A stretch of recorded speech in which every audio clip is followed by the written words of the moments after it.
നമസ്കാരം. SV ജേണലിലേക്ക് ഒരിക്കൽ കൂടി സ്വാഗതം. നമ്മുടെ മുഖ്യമന്ത്രി VD സതീശനെ സാധാരണ എല്ലാവരും വിളിക്കുന്ന പോലെ വിളിക്കാൻ ഞാൻ താല്പര്യപ്പെടുന്നില്ല. പകരം അദ്ദേഹം പറയുന്ന ഏറ്റവും വലിയ ഒരു നുണയുണ്ട്. ഞാൻ എല്ലാ കാര്യങ്ങളും പാർട്ടിയും മുന്നണിയും അതോടൊപ്പം മന്ത്രിസഭയുമായി ആലോചിച്ചിട്ടാണ് എടുത്തിട്ടുള്ളത് എന്നാണ്. ഇതാണ് കേരളത്തിൽ ഏറ്റവും അധികം അദ്ദേഹം പറഞ്ഞിട്ടുള്ള കാര്യങ്ങൾ. എന്നാൽ അദ്ദേഹം ആ പറയുന്നത് ഏറ്റവും വലിയ കള്ളമാണ് എന്ന് മുൻപിലിരിക്കുന്ന എല്ലാ മാധ്യമ പ്രവർത്തകർക്കും വളരെ കൃത്യവും വ്യക്തവുമായി അറിയാം. പക്ഷേ ആ മാധ്യമപ്രവർത്തകരാരും തന്നെ ഒരു ചോദ്യവും അദ്ദേഹത്തോട് ചോദിച്ചിട്ടില്ല. എന്തുകൊണ്ടാണ് എല്ലാവർക്കും അറിയാവുന്ന കാര്യങ്ങളിൽ നിന്നും മുഖ്യമന്ത്രി എടുക്കുന്ന അല്ലെങ്കിൽ അറിഞ്ഞുകൊണ്ട് മുഖ്യമന്ത്രി സ്വീകരിക്കുന്ന ചില തീരുമാനങ്ങളിൽ നിന്നും പിന്നീട് എന്തുകൊണ്ട് പിൻവലിയേണ്ടി വന്നു എന്നുള്ള കാര്യമൊന്നും ഒരിക്കൽ പോലും ഒരു മാധ്യമപ്രവർത്തകനും അദ്ദേഹത്തോട് ചോദിച്ചിട്ടില്ല എന്നുള്ളതാണ് ഏറ്റവും രസകരമായൊരു കാര്യം. അല്ലെങ്കിൽ മാധ്യമങ്ങൾ അദ്ദേഹത്തിന് കൊടുക്കുന്ന പ്രിവിലേജ് അതുതന്നെയാണ്. എന്താണ് നമുക്ക് വിശദമായി ഒന്ന് പരിശോധിച്ച് നോക്കാം. നമുക്കെല്ലാവർക്കും അറിയാം, കേരളത്തിലുണ്ടായിട്ടുള്ള ആദ്യത്തെ വിവാദപരമായ ഒരു തീരുമാനം എന്തായിരുന്നു എന്ന് ചോദിച്ചാൽ വളരെ കൃത്യമായി നമുക്കറിയാം. ദേവസ്വം ബോർഡ് പോലും അറിയാതെ അല്ലെങ്കിൽ ദേവസ്വം ബോർഡ് മന്ത്രി അറിയാതെ അദ്ദേഹത്തിൻ്റെ വകുപ്പിൽ നടത്തിയ ഒരു തീരുമാനം, അതല്ലെങ്കിൽ ഒരു നിയമനമായിരുന്നു ഏറ്റവും പ്രധാനപ്പെട്ട ഒരു കാര്യം. ദേവസ്വം ബോർഡ് സ്പെഷ്യൽ പ്ലീഡർ എന്നുള്ള നിലയിൽ KB പ്രദീപ് എന്ന് പറയുന്ന നമുക്കെല്ലാവർക്കും അറിയാവുന്നതുപോലെ ചെന്നൈ സ്മാർട്ട് ക്രിയേഷൻസിൻ്റെ വക്കീലിനെ തന്നെ നിയമിച്ചുകൊണ്ടുള്ള ഉത്തരവിറങ്ങുന്നു.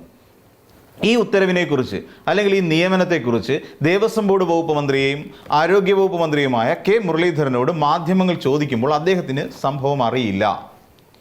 അങ്ങനെ ഒരു നിയമനം തൻ്റെ വകുപ്പിൽ നടന്നതായി അറിയുകയേയില്ല. അതാണ് ഏറ്റവും രസകരമായ ഒരു കാര്യം. അപ്പോൾ ആ ദേവസ്വം ബോർഡ് വകുപ്പ് മന്ത്രിയെയും കടന്നുകൊണ്ട് ബൈപ്പാസ് ചെയ്യുക എന്ന് പറയും. ബൈപ്പാസ് ചെയ്തുകൊണ്ട് എന്തിനായിരിക്കാം അങ്ങനെ ഒരു നിയമ നടപടി അല്ലെങ്കിൽ നിയമന നടപടി സ്വീകരിച്ചത് എന്ന് ഇതുവരെയായി ഒരു മാധ്യമ പ്രവർത്തകരും ചോദിച്ചിട്ടില്ല. പിന്നീട് ദിവസങ്ങൾ കഴിയുന്നു, ആ നിയമനം റദ്ദ് ചെയ്യുന്നു. ആ നിയമനം റദ്ദ് ചെയ്തു അല്ലെങ്കിൽ അദ്ദേഹം KB പ്രദീപ് രാജിവെക്കുന്നു. ആ ഒരു അവസ്ഥയിലേക്ക് കാര്യങ്ങൾ പോകുന്നു. ആ നിയമനം നടക്കാതെ പോകുന്നു. ഈ നടക്കാതെ അല്ലെങ്കിൽ നടന്ന ആ സമയത്ത് മാധ്യമപ്രവർത്തകരോട് അദ്ദേഹം ന്യായീകരിക്കുക എന്നുള്ളതായിരുന്നു അദ്ദേഹം ചെയ്തത്. അദ്ദേഹം വളരെ ശക്തനായൊരു വക്കീലാണ്, അഭിഭാഷകനാണ്. അദ്ദേഹത്തിന് ഒരുപാട് കേസുകൾ അദ്ദേഹം കൈകാര്യം ചെയ്തിട്ടുള്ള ഒരു വ്യക്തിയാണ് എന്നുള്ളതൊക്കെ നമ്മുടെ മുഖ്യമന്ത്രി വന്ന് മാധ്യമങ്ങളുടെ മുമ്പിൽ വിശദീകരിക്കുമ്പോഴും അങ്ങനെയുള്ള ചെന്നൈ സ്മാർട്ട് ക്രിയേഷൻസ് എന്ന് പറയുന്നത് ശബരിമല സ്വർണ്ണക്കൊള്ളയുമായി ബന്ധപ്പെട്ടുകൊണ്ട് പ്രതിസ്ഥാനത്ത് നിൽക്കുന്ന ഒരു സ്ഥാപനമാണെന്നും ആ സ്ഥാപനത്തിൻ്റെ അഭിഭാഷകനെ ഇങ്ങനെ ഒരു നിയമ നടപടികൾ അങ്ങോട്ട് കോടതിയിലേക്ക് എത്തിക്കാൻ വേണ്ടിയിട്ടുള്ള ഒരു അഭിഭാഷകനായി നിയമിക്കുമ്പോൾ അല്ലെങ്കിൽ സ്പെഷ്യൽ പ്ലീഡറായി നിയമിക്കുമ്പോൾ കള്ളനെ താക്കോലേൽപ്പിക്കുന്ന പരിപാടിയാണല്ലോ ഇത് എന്ന് ചോദിക്കാൻ ഒരു മാധ്യമപ്രവർത്തകനും തയ്യാറില്ല അല്ലെങ്കിൽ തയ്യാറായില്ല എന്നുള്ളതാണ് അതിലെ വൈരുദ്ധ്യം. അപ്പോൾ അതിൽ നിന്ന് പിന്മാറുകയും ചെയ്യുന്നു. എന്നാൽ അവിടെയും അവസാനിക്കുന്നില്ല എന്നുള്ളതാണ്. പിന്നീട് നടന്ന മറ്റൊരു കാര്യം, ഇവിടെ ബില്ലുമായി ബന്ധപ്പെട്ടുകൊണ്ട്, ധനകാര്യ ബില്ലുമായി ബന്ധപ്പെട്ടുകൊണ്ട് ഫ്രീസ് എന്ന് പറയുന്ന ഒരു മദ്യത്തിന്, അതായത് ബക്കാടിയുടെ ഫ്രീസ് എന്ന് പറയുന്ന ഒരു മദ്യത്തിൻ്റെ നികുതി വെട്ടിക്കുറയ്ക്കുന്ന സമീപനം ഇവിടുത്തെ സംസ്ഥാന സർക്കാർ അല്ലെങ്കിൽ മുഖ്യമന്ത്രി ഏകപക്ഷീയമായി തീരുമാനിച്ചു. നികുതി വെട്ടിക്കുറയ്ക്കൽ അത് കർണാടകയുമായി ബന്ധപ്പെട്ടുകൊണ്ട് അല്ലെ ബക്കാടി എന്ന് പറയുന്ന ഒരു കമ്പനിയുമായി ബന്ധപ്പെട്ടുകൊണ്ട് അവരുടെ നികുതിയിൽ ഉണ്ടാക്കിയ ഇത്രയും ശക്തമായ ഒരിടിവ് 251% എന്നുള്ളതിൽ നിന്ന് നേരെ പകുതി പോലും എത്തിക്കാത്ത തരത്തിൽ വെറും 120% എന്നുള്ള നിലയിലേക്ക് വെട്ടിക്കുറച്ചു. മദ്യം അങ്ങനെ കേരളത്തിൽ സുലഭമായി ഒഴുക്കുന്ന ഒരു സ്ഥിതിവിശേഷം വന്നു. ഈ സ്ഥിതിവിശേഷം ഇനിയിപ്പോൾ അദ്ദേഹം പറഞ്ഞിട്ടുള്ള ചില വാദങ്ങളിലേക്ക് നമുക്ക് പോയാൽ പാർട്ടി അറിഞ്ഞിട്ടുണ്ട്, മുന്നണി അറിഞ്ഞിട്ടുണ്ട്, അതോടൊപ്പം തന്നെ മന്ത്രിസഭയിലും ഇക്കാര്യം ചർച്ച ചെയ്തിട്ടുണ്ട്. എന്നാൽ എന്തുകൊണ്ടാണ് ലിജു എന്ന് പറയുന്ന എക്സൈസ് വകുപ്പ് മന്ത്രി, മദ്യമന്ത്രി ഇക്കാര്യം അറിയാതെ പോയത്? അദ്ദേഹം പിന്നീട് തൻ്റെ അതൃപ്തി, തൻ്റെ വകുപ്പിൽ കടന്നു കയറിക്കൊണ്ട് താൻ ചിന്തിക്കേണ്ടതും അല്ലെങ്കിൽ താൻ ചെയ്യേണ്ടതുമായ കാര്യങ്ങളിൽ ഇങ്ങനെ അല്ലെങ്കിൽ താൻ ശുപാർശ ചെയ്യേണ്ടതുമായ കാര്യങ്ങളിൽ എന്തിനാണ് മുഖ്യമന്ത്രി ഇങ്ങനെ ഇടപെട്ടത് എന്നുള്ള തരത്തിൽ അദ്ദേഹത്തിന് അതൃപ്തി അദ്ദേഹം രേഖപ്പെടുത്തുന്നു. നമുക്കറിയാം ലിജു എന്ന് പറഞ്ഞാൽ കോൺഗ്രസ്സുകാരിൽ ഒരാൾ നല്ലവനുണ്ടെങ്കിൽ അത് ലിജു ആണ് എന്നുള്ള കാര്യം നമുക്കെല്ലാവർക്കും അറിയാം. കാര്യം അദ്ദേഹത്തിൻ്റെ പേരിൽ ഇന്ന് വരെയായി യാതൊരു ക്രമക്കേടുകളും, അതായത് നമ്മുടെ യൂത്ത് കോൺഗ്രസിൽപ്പെട്ട പല നേതാക്കന്മാരും പെണ്ണുകേസിൽ ഉൾപ്പെടെ അകപ്പെടുന്ന, അതാ ഇപ്പോൾ റീസെൻ്റായി പാലക്കാട് MLA വരെ അകപ്പെട്ടു പോയ സാഹചര്യം നമ്മുടെ മുന്നിലുണ്ട്. അപ്പോൾ എന്നിട്ട് കൂടി ഒരു പേരുദോഷം കേൾപ്പിക്കാതെ ഇക്കാലം അത്രയും കോൺഗ്രസ് പാർട്ടിക്ക് വേണ്ടി ശക്തമായി പ്രവർത്തിച്ചുകൊണ്ടിരിക്കുന്ന, നിരവധി തവണ തോറ്റുവെങ്കിലും ഒടുവിൽ കായംകുളത്ത് നിന്ന് പ്രതിഭയെ പരാജയപ്പെടുത്തി വിജയിച്ചു വന്ന ഒരു നേതാവാണ് എം ലിജു. ആ എം ലിജു അറിയാതെ അദ്ദേഹത്തിൻ്റെ വകുപ്പിൽ കടന്നു കയറിക്കൊണ്ട് നടത്തിയ ഒരു പരിശ്രമമായിരുന്നു സത്യത്തിൽ ഈ പറയുന്ന മദ്യ നികുതി കുറയ്ക്കുക എന്നുള്ളത്. അതും ആ വകുപ്പ് മന്ത്രി അറിഞ്ഞിട്ടില്ല എന്നുള്ളതാണ്. പിന്നീട് പാർട്ടി അറിഞ്ഞിട്ടില്ല, അല്ലെങ്കിൽ പാർട്ടിയുടെ അറിവോടുകൂടി തന്നെയാണ് ഞാൻ ഇക്കാര്യങ്ങൾ ചെയ്തത്. നമ്മുടെ മുന്നിലും ഉദാഹരണമുണ്ട്. ഇപ്പം ഏറ്റവും ഒടുവിൽ വന്നിരിക്കുന്നത് എന്താ? ദേശീയ തലത്തിൽ കോൺഗ്രസ് പാർട്ടി സ്വീകരിച്ചിരിക്കുന്ന നിലപാടുകൾക്ക് ഘടകവിരുദ്ധമായി, അതായത് നമുക്കറിയാം ലോക്സഭാ പ്രതിപക്ഷ നേതാവായ രാഹുൽ ഗാന്ധി സ്വീകരിച്ചിരിക്കുന്ന നിലപാട് ആർക്കെതിരെയാണ്? അദാനി എന്ന് പറയുന്ന ഒരു വലിയ ഒരു ബിസിനസ് ടൈക്കൂണിനെതിരെ. അങ്ങനെയുള്ള, അല്ലെങ്കിൽ കേരളത്തിലെ അല്ലെങ്കിൽ രാജ്യത്തെ മുഴുവൻ വിലക്കെടുക്കാൻ തക്ക ശേഷിയുള്ള ഒരു ബിസിനസ്സുകാരനായ, കച്ചവടക്കാരനായ, ഒരു ഇൻഡസ്ട്രിയലിസ്റ്റായ നമ്മുടെ അദാനി ഗ്രൂപ്പിന് എതിരായിട്ടാണ് ശക്തമായി നിലയുറപ്പിച്ചിരിക്കുകയാണ് നമ്മുടെ പ്രതിപക്ഷവും ദേശീയ തലത്തിൽ കോൺഗ്രസ് പാർട്ടിയുടെ നയവും. എന്നാൽ ഈ നയത്തെ എല്ലാം മറികടന്നുകൊണ്ട് ഇവിടുത്തെ അദാനി വിഴിഞ്ഞം പോർട്ട് എന്ന് പറയുന്ന പോർട്ട് പ്രൈവറ്റ് ലിമിറ്റഡ് എന്ന് പറയുന്ന ആ കമ്പനിയിൽ അദ്ദേഹത്തിന്, അതായത് അദാനിക്ക് കൊള്ളലാഭം ഉണ്ടാക്കാൻ വേണ്ടി, കൊള്ളലാഭമാണ് എന്ന് നമുക്ക് വളരെ തീർത്ത് പറയാം, ഈ പറയുന്ന 49% ഷെയർ വിറ്റപ്പോൾ അദ്ദേഹത്തിൻ്റെ അദാനിയുടെ കയ്യിലേക്ക്, അല്ലെങ്കിൽ അദാനി ഗ്രൂപ്പിൻ്റെ കയ്യിലേക്ക് കിട്ടിയത് ഏകദേശം 10,000 കോടി രൂപയുടെ ലാഭമാണ്. ഇനിയും അദ്ദേഹത്തിന് വിൽക്കാൻ കഴിയും. ഇനിയും വിൽക്കാൻ 25% അല്ലെങ്കിൽ 24% കഴിച്ചുള്ള ബാക്കി ഓഹരിയും കയ്യിലിരിപ്പുണ്ട്.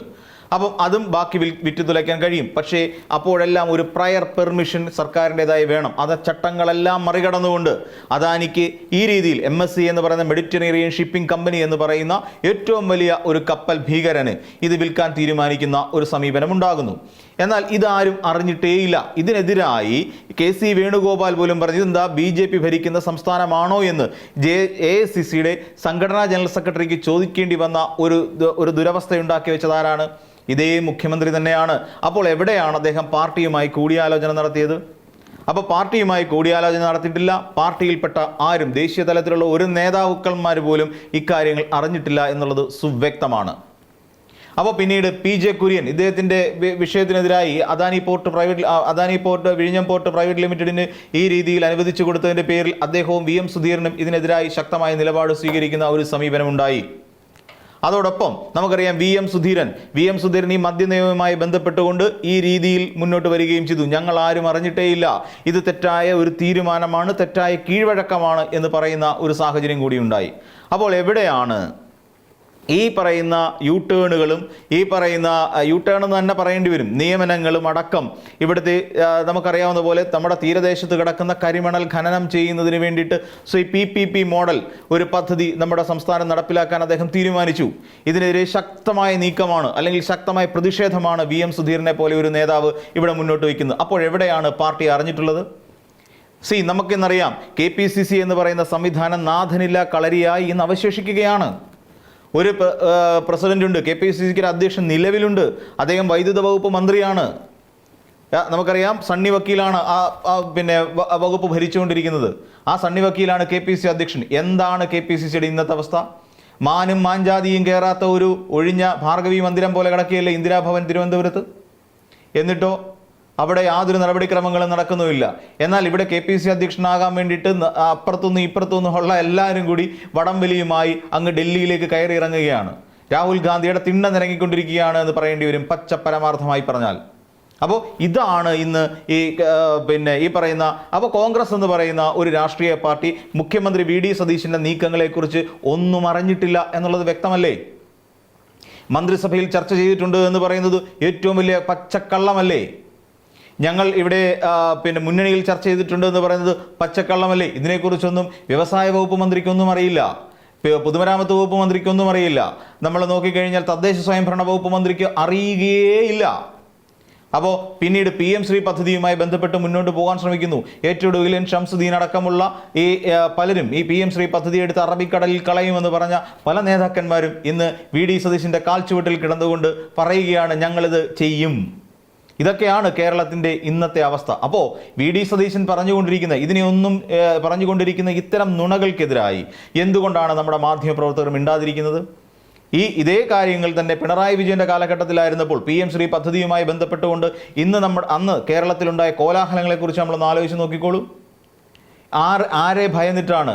അപ്പോൾ നമുക്കറിയാവുന്ന പോലെ അദാനി പോലെയുള്ള വൻകിട ഭീകരന്മാർ, അല്ലെങ്കിൽ നമുക്കറിയാവുന്ന ബക്കാടി പോലെയുള്ള വൻകിട ഭീകരന്മാർ, ഇവരെയൊക്കെ കൂട്ടിച്ചേർത്തുകൊണ്ട് നമ്മുടെ കേരളത്തിനെ വിറ്റു തുലയ്ക്കാൻ പോകുന്നു എന്നല്ലേ നമ്മൾ ഇന്നലെ മനസ്സിലാക്കേണ്ടത്? അതും ഏകപക്ഷീയമായി സ്വേച്ഛാധിപത്യപരമായി തന്നെ VD സതീശൻ കരുക്കൾ നീക്കുന്നു എന്നുള്ളതല്ലേ നമ്മൾ ഇതിൽ നിന്ന് മനസ്സിലാക്കേണ്ട ഒരു പ്രധാനപ്പെട്ട കാര്യം. അപ്പോൾ ഇതാണ് നമ്മുടെ കേരളത്തിൽ സംഭവിച്ചുകൊണ്ടിരിക്കുന്നത്. കേരളത്തിലെ മുഖ്യമന്ത്രി വിറ്റുകൊണ്ടിരിക്കുന്ന ഏറ്റവും വലിയ നുണയാണ് ഇവിടെ ഞാൻ ഇവരുമായും, അതായത് പാർട്ടിക്കുള്ളിലും മുന്നണിക്കുള്ളിലും അതോടൊപ്പം മന്ത്രിസഭയ്ക്കുള്ളിലും ഇക്കാര്യങ്ങൾ ചർച്ച ചെയ്തെടുത്ത തീരുമാനമാണ് എന്ന് പറയുന്ന ഒരു പെരും നുണ തന്നെയാണ് നമ്മൾ ഇന്ന് കേരളത്തിൽ കേട്ടുകൊണ്ടിരിക്കുന്നത് അല്ലെങ്കിൽ കണ്ടുകൊണ്ടിരിക്കുന്നത്. അപ്പോൾ മറ്റൊരു വീഡിയോയുമായി നമുക്ക് വീണ്ടും കാണാം.